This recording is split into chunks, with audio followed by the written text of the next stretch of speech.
Brazil has just taken a sharp turn to the right in its most drastic political transition since democracy was re-established 3 decades ago.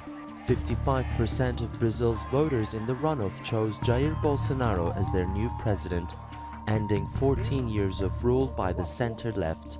Eram os três principais partidos. The Brazilian political system of the last 30 years was defeated. This political system, which had 3 major parties. Bolsonaro does not have the support of any of these parties. So this is a sign that the political system is in transformation. Há uma derrota do centro político. The incoming president is known as the Trump of the tropics. His campaign slogan, Brazil First, echoes the US president's foreign policy. And Bolsonaro's victory speech was about Brazil's standing in the world. Libertaremos o Brasil. We will liberate Brazil and its foreign ministry from the ideology of its international relations that it has subjected Brazil to in recent years.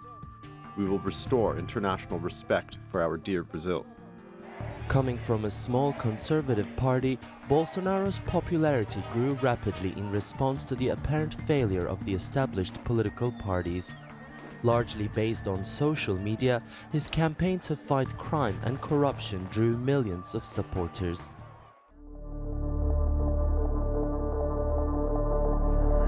Brazil has been hit by a series of corruption scandals known as Lava Jato, or car wash.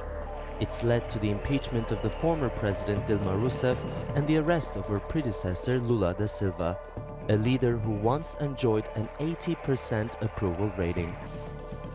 Bolsonaro emerged at the right time, riding the wave of the left's failures and the frustrations of the upper middle class. But for the most vulnerable Brazilians who depend on the policies of the Workers' Party, the apparent demise of the left is of great concern. Cleide lives in a slum outside Sao Paulo. She collects rubbish to make money, but can hardly afford to meet any of their basic needs, and certainly not the medicine she, her husband and her younger son need to fight HIV. For nearly 5 years, she's received social benefits from the state. My vote is for Haddad, no matter what, because I know he would continue on giving these benefits to us who need it. And Bolsonaro, the only thing he will do is take from us what we don't have.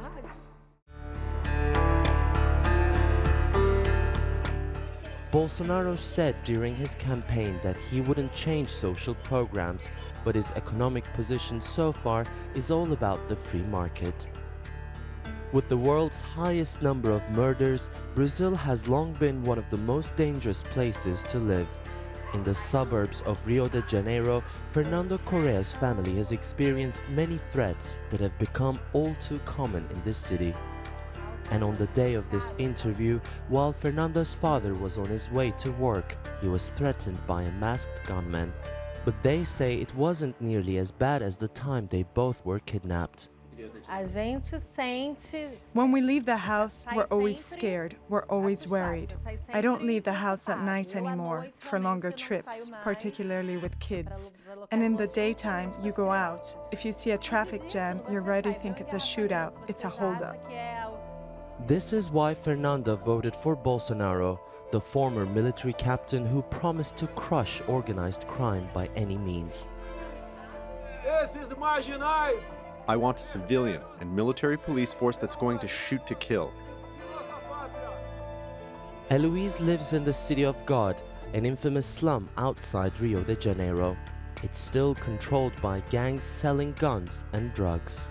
The military intervention is very aggressive when it comes in, and with Bolsonaro it's going to be even more aggressive. Those who live in the slums, black and the poor, are seen as criminals, so for us it's not going to be good.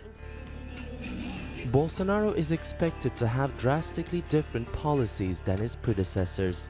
It's hard to predict the mark he will leave on Brazil, but it's evident its people will remain highly polarized. Ediz Tiyansan, Rio de Janeiro, The Newsmakers.